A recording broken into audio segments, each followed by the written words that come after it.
हाँ जी, बिल्कुल। मैं इस वक्त मौजूद हूँ पंजाब के एक बहुत अहम ज़िला, जो जुग्राफी लिहाज से, सियासी लिहाज से एक बहुत अहम ज़िला गिना जाता है, साहिवाल में। तो पिछले एतवार में तो यहाँ से पीपल्स पार्टी के गुलाम फरीद काठिया साबिक वज़ीर रहे हैं। उसके अलावा शहर से जो है वो मुस्लिम लीग नून के जो मरकज़ी रहनुमा भी हैं, मलक नदीम कामरान, वो भी यहाँ पर सूबाई वज़ीर रहे हैं। उसके अलावा मजलिस आमला कमेटी के जो मेंबर हैं सैयद इमरान शाह MNA यहाँ से मुंतखब होते रहे हैं।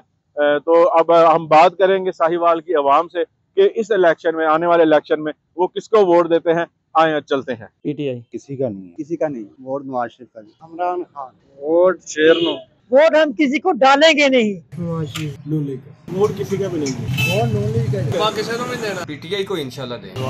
वोट किसी को देने को दिल नहीं करता। किसी का भी नहीं। वोट नवाज शरीफ। PTI का नून लीग का। इंशाल्लाह नून लीग का। इमरान खान का। वोट किसी को नहीं डालना मैं। किसी का भी नहीं। PTI और इमरान खान। इमरान खान का। वोट सिर्फ इमरान खान। इमरान खान। सिर्फ इमरान खान। नवाज शरीफ का। पाकिस्तान पीपल्स पार्टी का। नवाज शरीफ। नवाज शरीफ का वोट। खान साहब PTI। हाँ जी, बिल्कुल। ये थी अवामी राय, जिसमें आपने देखा कि इस वक्त एक बहुत बड़ा जो है वो यहाँ पे अपसेट होने को तैयार है, कि ये एक बहुत बड़ा डेंट पड़ने को तैयार है, क्योंकि साहिवाल की 10% के करीब जो आबादी है, 10% के करीब जो वोटर्स हैं, उन्होंने इस सियासी निज़ाम से बेजारगी का इजहार किया है। लेकिन इस दफ़ा जो है वो एक बड़ा अपसेट देखने को मिल रहा है, क्योंकि कहते हैं कि आवाज़ खल्क जो है वो नकारा खुदा होती है। और देखते हैं कि इस दफ़ा जो इलेक्शन है वो किस बार बैठता है।